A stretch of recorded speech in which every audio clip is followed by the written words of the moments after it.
Hello and welcome back to How to Build Software Without Coding. I'm Mr. Hackathon. I show you how to build software without coding. And in today's tutorial, we are going to do a walkthrough of OpenAI's ChatGPT API in Postman. If you've been keeping up with my content, I've been showing you how to build applications with OpenAI's GPT-3 APIs. And yesterday they released a ChatGPT API. If you're familiar with ChatGPT, if I just go ahead and open it, it's this conversational interface that allows you to get answers, write documents, and a lot more. But yesterday they released an API specifically for this that is a lot more conversational than their previous APIs. So we're going to walk through what that looks like in Postman.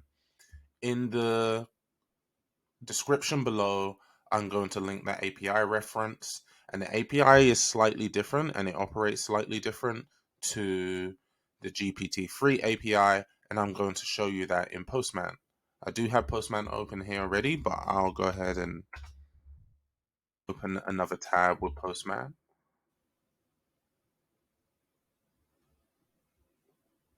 Or let's just go ahead and go here. What we can see in Postman is our body, the request body, and it's very, very straightforward. We have a model, and this is the minimum you need. So if I actually remove some of this,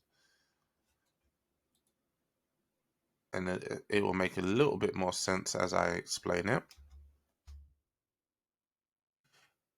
You need the model, and there's two models. You had GPT 3.5 Turbo, and you have, let's see, GPT 3.5 Turbo 0301.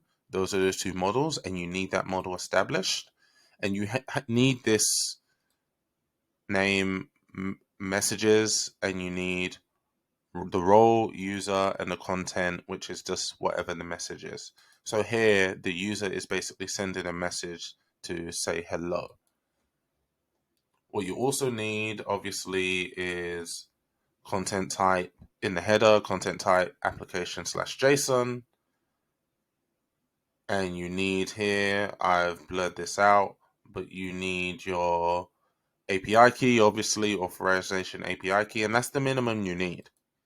You can also see it's a post method and the URL that we're using.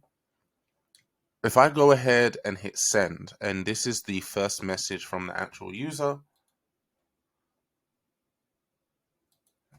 if I remove that comma, hit send.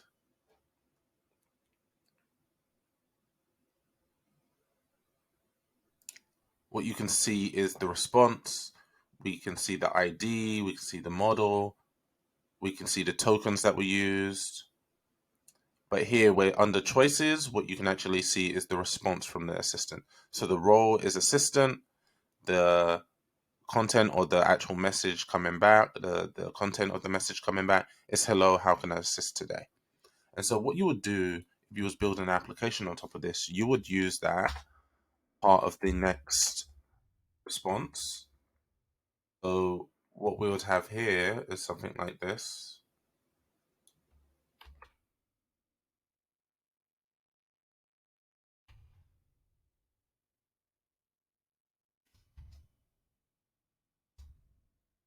So we would have something like this. And then you would add the next one, next user input. So the user would see from the assistant, how can I assist you today? And then you would allow the user to create another input, and it might say, help me decide my career path.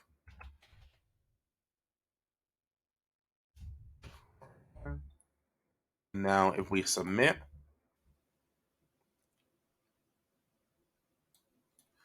you can see that it is continuing the conversation, it's remembering the context of the conversation, and providing answers based on the context of the conversation. So what we're going to do is just continue this one more time. So I'm just going to copy this.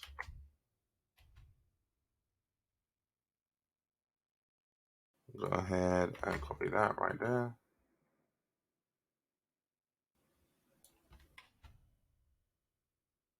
Double check that. And so now what we need is another